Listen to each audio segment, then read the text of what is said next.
Assalamualaikum warahmatullahi wabarakatuh. Saya Ramadan Angka Wijaya dengan NPM 2021114500208. Dalam kesempatan atau video kali ini saya akan menjelaskan konsep dasar perhitungan pendapatan nasional dan analisis pendapatan nasional. Yang pertama ada konsep dasar makro dan perhitungan pendapatan nasional, teori ekonomi klasik. Adam Smith, bernama lengkap John Adam Smith, lahir di kota Kelby pada 5 Juni 1723. Ia adalah seorang filsuf berkebangsaan Skotlandia yang menjadi pelopor ilmu ekonomi modern. Adam Smith terkenal dengan buku karyanya An Inquiry into the Nature and Cause of the Wealth of Nations yang terbit tahun 1776.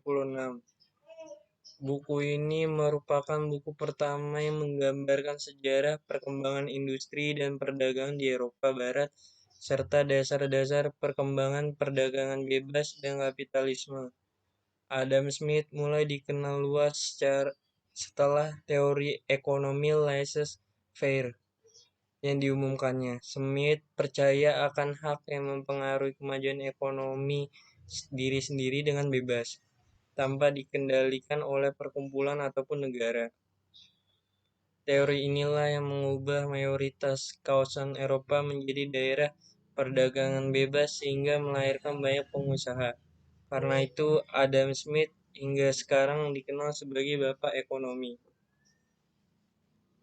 Dasar filsafat perekonomian yang didasarkan pada sistem bebas berusaha atau laissez-faire adalah self-regulation, artinya mempunyai kemampuan untuk kembali ke posisi keseimbangan secara otomatis. Pemerintah tidak perlu campur tangan dalam perekonomian.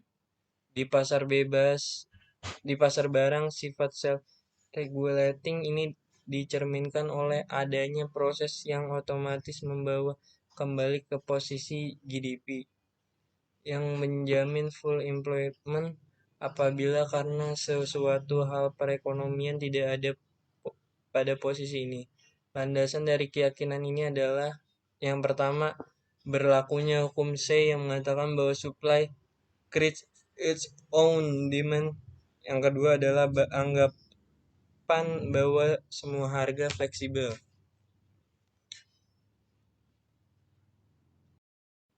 Yang kedua ada John Maynard Keynes.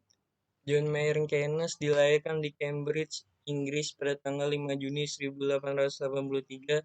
Pada tahun 1936, Keynes menerbitkan hasil pemikirannya yang terpenting dan terkenal hingga sekarang, yaitu The General Theory of Employment, Interest and Money.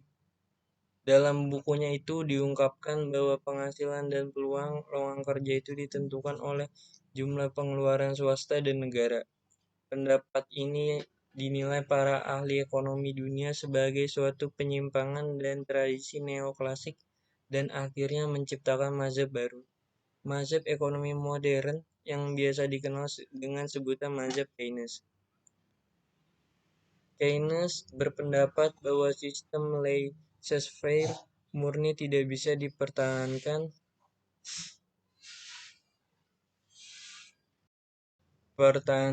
pada tingkat makro. Pemerintah harus secara aktif dan sadar mengendalikan perekonomian ke arah posisi full employment, sebab mekanisme otomatis ke arah posisi tersebut tidak bisa diandalkan secara otomatis. Menurut Keynes, situasi makro suatu perekonomian ditentukan oleh apa yang terjadi dengan permintaan agregat masyarakat. Apabila permintaan agregat melebihi penawaran agregat atau output yang dihasilkan dalam periode tersebut, maka akan terjadi situasi kekurangan produksi. Pada periode berikutnya, output akan naik atau harga akan naik atau keduanya terjadi bersama-sama. Apabila permintaan agregat lebih kecil daripada penawaran agregat, maka situasi kelebihan produksi terjadi. Pada periode berikutnya, output akan turun atau harga akan turun atau keduanya terjadi bersama-sama. 3. Lingkup dari ilmu ekonomi. Yang pertama ada mikroekonomi. Mikroekonomi adalah cabang ilmu ekonomi yang mempelajari perilaku unit pengambilan keputusan, yaitu perusahaan bisnis dan rumah tangga. Yang kedua ada makroekonomi.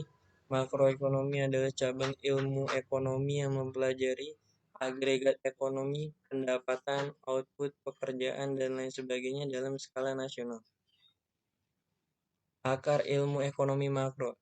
Ilmu ekonomi makro lahir dari upaya menjelaskan depresi besar pada kurun tahun 1930-an. Sejak saat itu, ilmu ini terus berkembang berkaitan dengan persoalan baru, yaitu berbuahnya masalah yang dihadapi perekonomian. Sepanjang akhir 1960-an, dipercaya bahwa pemerintah bisa memperbaiki perekonomian agar tetap berjalan seimbang pada setiap masa. Meskipun demikian, kinerja ekonomi yang lemah pada 1970-an memperlihatkan bahwa perbaikan ini tidak selalu berhasil. Selanjutnya, ekonomi makro pengaruhi pemerintah. Beberapa perangkat yang dimiliki pemerintah untuk mempengaruhi ekonomi makro adalah yang pertama, kebijakan fiskal. Kebijakan fiskal adalah keputusan tentang pajak dan belanja pemerintah. Yang kedua adalah kebijakan moneter, yaitu pengendalian penawaran uang. Yang ketiga ada kebijakan pertumbuhan atau sisi penawaran, yaitu kebijakan yang berfokus pada peningkatan tingkat pertumbuhan jangka panjang. Selanjutnya, fokus ekonomi makro. Petunjuk-petunjuk tentang kebijaksanaan yang dapat diambil untuk menanggulangi permasalahan ekonomi tertentu. Permasalahan kebijakan ekonomi makro yang pertama ada masalah jangka pendek atau masalah stabilisasi, meliputi inflasi, pengangguran, dan ketimpangan neraca pembayaran.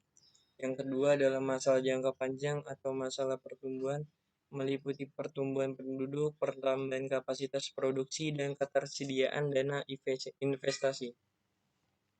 Tujuan pembangunan ekonomi makro, mengusahakan inflasi pada tingkat yang moderat.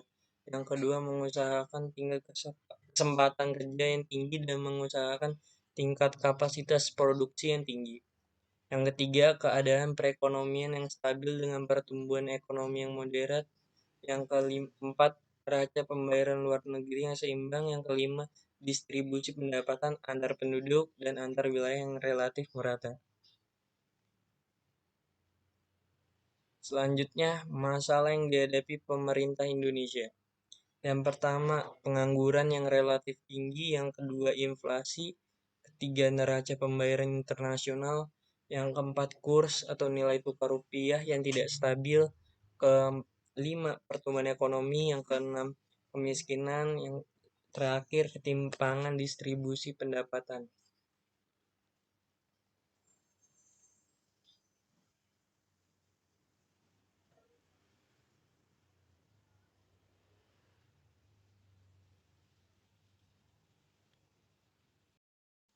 Selanjutnya ada analisis pendapatan nasional.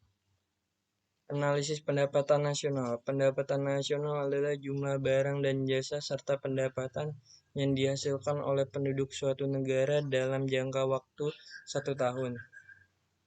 Perbedaan antara GNP dan GDP. GDP adalah jumlah barang dan jasa dari pendapatan yang dihasilkan oleh penduduk yang berada dalam satu negara, baik warga negara asing maupun warga negara asli tersebut.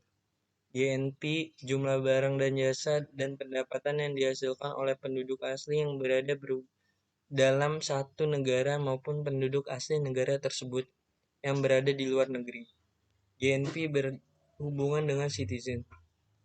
Pendapatan nasional merupakan salah satu indikator yang digunakan dalam pembanding tingkat kesejahteraan antar negara. Agar memiliki tingkat akurasi ukuran kesejahteraan yang baik, biasanya pendapatan nasional ini dibagi dengan tingkat populasi sehingga nantinya didapatkan variabel pendapatan per kapita. Pendapatan nasional dapat dihitung dengan mencari nilai gross domestic product atau GDP atau produk domestik bruto. Terdapat 3 pendekatan dalam menghitung nilai di GDP adalah yang pertama, pendekatan produksi atau output approach. Yang kedua ada pendekatan pengeluaran atau income approach. Yang ketiga ada pendekatan pendapatan atau Expenditure Approach. Analisis pendapatan nasional. PDB diartikan sebagai nilai keseluruhan semua barang dan jasa yang diproduksi dalam wilayah tersebut dalam jangka waktu tertentu, biasanya per tahun. PDB berbeda dari produk nasional bruto karena memasukkan pendapatan faktor produksi dari luar negeri yang bekerja di negara tersebut.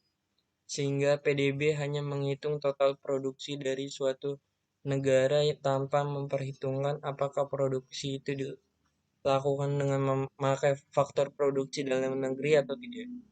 Sebaliknya, PNB memperhatikan asal-usul faktor produksi yang digunakan. PDB nominal merujuk kepada nilai PDB tanpa memperhatikan pengaruh harga, sedangkan PDB real atau disebut PDB atas dasar harga konstan untuk mengoreksi angka PDB nominal dengan memasukkan pengaruh dari harga. Pengertian NI, GNP, dan GDP.